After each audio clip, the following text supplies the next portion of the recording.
এবছর সাভারের চামড়া শিল্প নগরীর ট্যানারিগুলোতে প্রায় দ্বিগুণ চামড়া সংগ্রহ হয়েছে।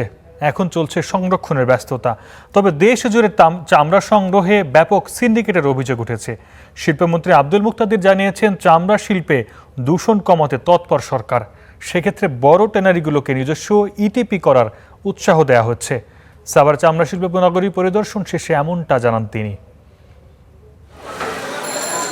ঈদের আনুষ্ঠানিকতার পাশাপাশি অর্থনীতিতে এখন ব্যস্ততা কোরবানির পশুর চামড়া সংগ্রহ ও সংরক্ষণকে ঘিরে।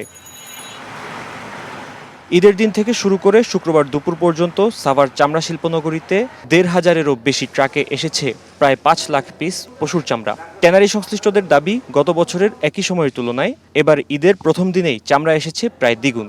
গত বছরের তুলনায় এবার মাল ডবল আসে, আর ডবল আসার কারণে অনেক সময় যে বিভ্রান্তির ভিতরে পড়ে যাচ্ছি যে আমরা এই মালগুলো নিয়ে আমরা এই ধরেন এই মালটা যদি আমাকে ফাও দিয়ে যায় মাল, তাতে আমার লস হতে পারে।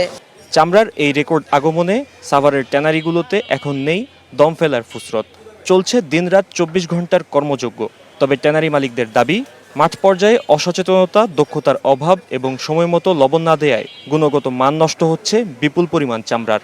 আর বাজার তদারকিতে কোনো সংস্থা না থাকায় বাড়ছে সিন্ডিকেটের দৌরাত্ম্য। হাজারীবাগে থাকতে যেভাবে সংগ্রহ হয়েছিল, এখানে হেমায়তপুর অনেকে চিনে না, অনেকে রাস্তাঘাট আসতে সমস্যা, সব কিছু মিলে এখানে আনতে আনতে সময় নষ্ট হয়ে যায়।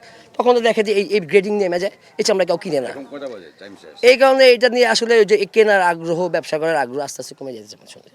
ঈদের প্রথম ২ দিন মূলত ঢাকা ও এর আশপাশের এলাকা থেকে কাঁচা চামড়া এসেছে সাভারে, আর দূর দূরান্তের জেলাগুলো থেকে লবণযুক্ত চামড়া আসবে সামনের দিনগুলোতে। Fahim Yusuf, star news, Dhaka.